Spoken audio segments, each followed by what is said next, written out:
Jadi biasanya orang yang nggak tahu tuh orang yang malas bertanya. Iya, tidak ada timbul pertanyaannya. Kalau yang kelebihan bertanya, bagus sih. Kurang ajar. Kalau malas cari jawaban. Terlalu banyak bertanya itu tidak boleh juga. Nah, jadi bukan dalam artian kita tidak boleh banyak bertanya.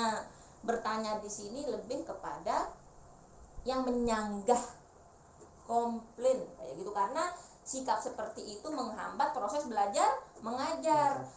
Bukan dalam arti mengganggu gurunya, tetapi memblokir otak orang itu sendiri. Oh udah, kalau menurut saya kayak gini-gini, karena dia mungkin dia untuk membandingkan apa yang dia tahu dulu dengan orang lain. Kalau sudah kita belajar, sudah pikiran kita datang untuk membandingkan, tidak bakalan masuk.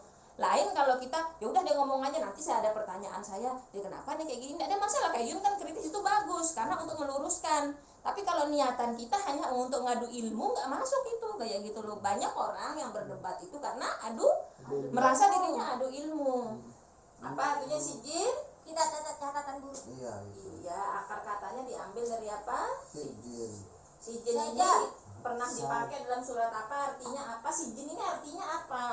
Saya nggak bilang ini kita tahu ini kitab di sini. Sijin ini nama apa? Sijin apa? Yun kemarin?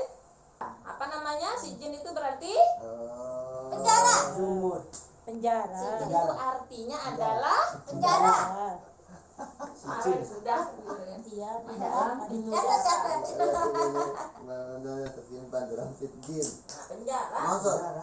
Sijin itu kan penjara artinya. Ini tersimpan dalam penjara berarti. Ya penjara yang dimaksud itu jangan sih langsung kamu selnya lantas di sana, di Polres di sana, ya enggak sih seperti itu.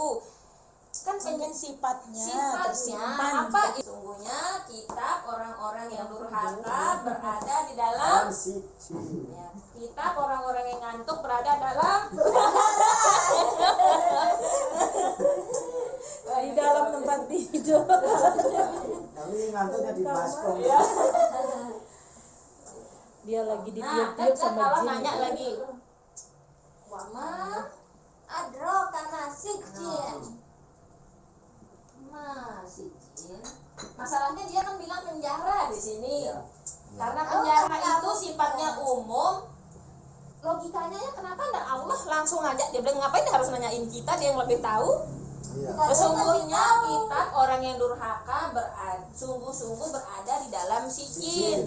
Dan sijin adalah tempat yang dimaksudkan si penjara di sini adalah tempat yang begini-gini. Langsung ada jelasin, ngapain dia nanyain kita? Nah, ngajar kita nama-nama itu. Nah, kenapa dia nanyain kita? Oh, di seperti sini? itu juga Nabi Adam kan diajar ya. Nama-nama itu. Kenapa dia menanyakan kita apa itu sijin? Ilham. Mama adrok, masih tadi sudah saya jelasin ini jawaban saya. Sekarang Kak Rohana ulangi sekarang. Apa yang saya sudah jelasin tadi? Kenapa Allah bertanya apa yang dimaksud dengan sijin? Apa? Sijin adalah penjara. Enggak, kenapa Allah bertanya sama kita sedangkan dia tahu? Kenapa Allah menanyakan dengan bentuk kalimat dan tahukah kamu apa itu sijin? Ngapain Allah nanya-nanya, dia juga Di lebih sana tahu. Kenapa kita adalah ditanya? tempat catatan-catatan orang yang melakukan kesalahan. Yang tidak ada yang sudah lolos.